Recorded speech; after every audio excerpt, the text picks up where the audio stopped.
deliver on their constitutional mandate. And I like the suggestion that you have said we can cut down on the mandazis and entertainment so that we can provide more money for training and mentorship. I wish the Minister for Finance was here so that he can do the needful. I quite agree with the proposition that this cohort of interns and those already in public service have benefited immensely from this program. I listened to you, Chairman, and you said it is the first time the head of state is coming for the public service statutory function as you do your report. I did not come here by default or for lack of something to do. I came here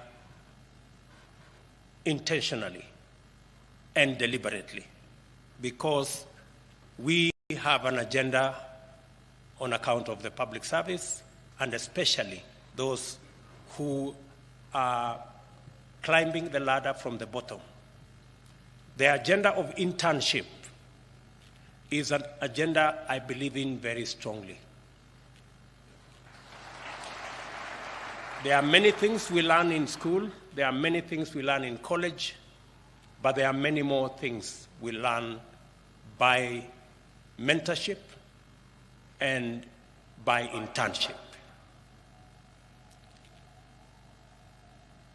I am a great believer in internship and mentorship because I have seen the benefits and the value of mentoring others, providing an opportunity for others to learn.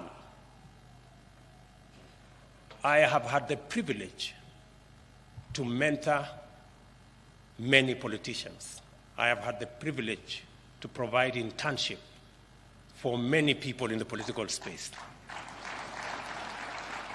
And part of any success, whether in public service, whether in business, whether in politics, is to be able to mentor others to be as good, if not better, than yourself. And I hope those of us who have the privilege to serve as leaders, either in business or in public service or in politics, that we consider mentoring others, providing internship for others to learn from us, and that we can pass on the baton. And I like what I heard Aisha say, that part of the success of leadership is to be able to arrange a succession plan. Do not sit in an office, do not occupy a position as though you are going to be there forever. It is important for all of us who have the privilege to serve that one day we will not be able to serve in the positions that we have, and you will be the better, you will be the richer if you can mentor others into those positions, if we can create a mechanism for others to learn from us, so that continuously as a country, as a leadership, we are getting better.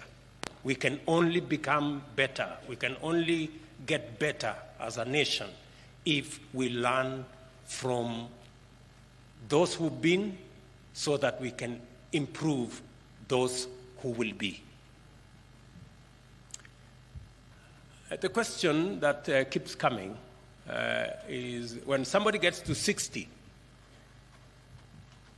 they begin to say, oh, you know, I have not arranged a succession plan. I need another 2 years extension so that I can do this and I can do the other.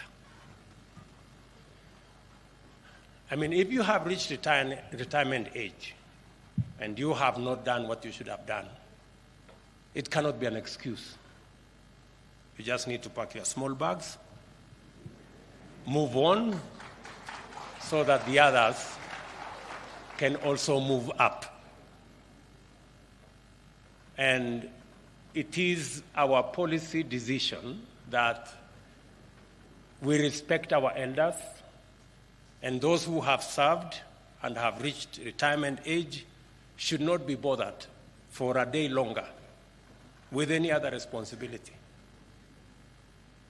but to give way to those who are graduating into those positions.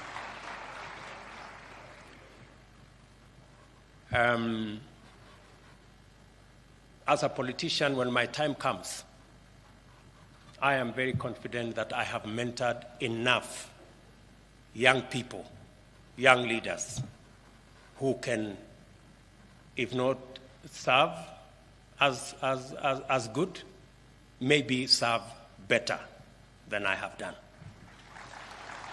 And I think that that should be the case for any public servant. Our strategy to transform the public service is centered on performance management and productivity. The ultimate measure of performance in public service is citizen satisfaction.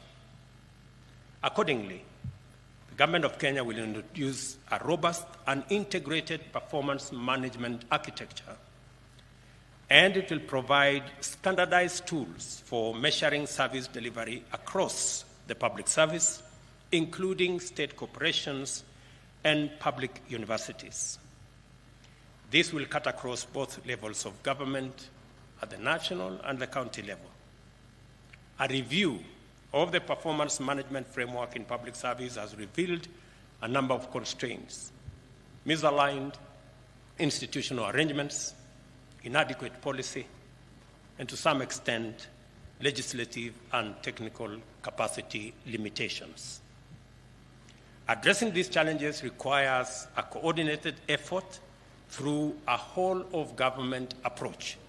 Subsequently, the Prime Cabinet Secretary's office will work closely with the public service and the ministry concerned to bring together key agencies in government with a view to revamping, re-institutionalizing, and driving a citizen-centric performance management system. The new strategy will seek to entrench a renewed public service performance culture. It will also seek to promote innovation and, crucially, secure the services of the best minds in our country by rewarding public servants who serve with distinction. We will also revitalize the Public Service Week and the Public Service Excellence Award, among other initiatives. Allow me to turn to my favorite part of this audience, the young people gathered here today. And we have two groups. The 3,902 interns joining the public service as the fifth cohort, the public service internship program, and the first cohort of the Public Service Emerging Leaders Fellowship. These two programs are undeniable success stories and underscore the government's commitment to strengthen and nurture strong leadership within the public service. And let me put this in context. We figured out this whole program of internship before the elections in 2017. And it was our intention to have a whole of government, a whole of country program where graduates from our institutions of higher learning can have at least 1 year transition as interns in their areas of expertise in the various areas.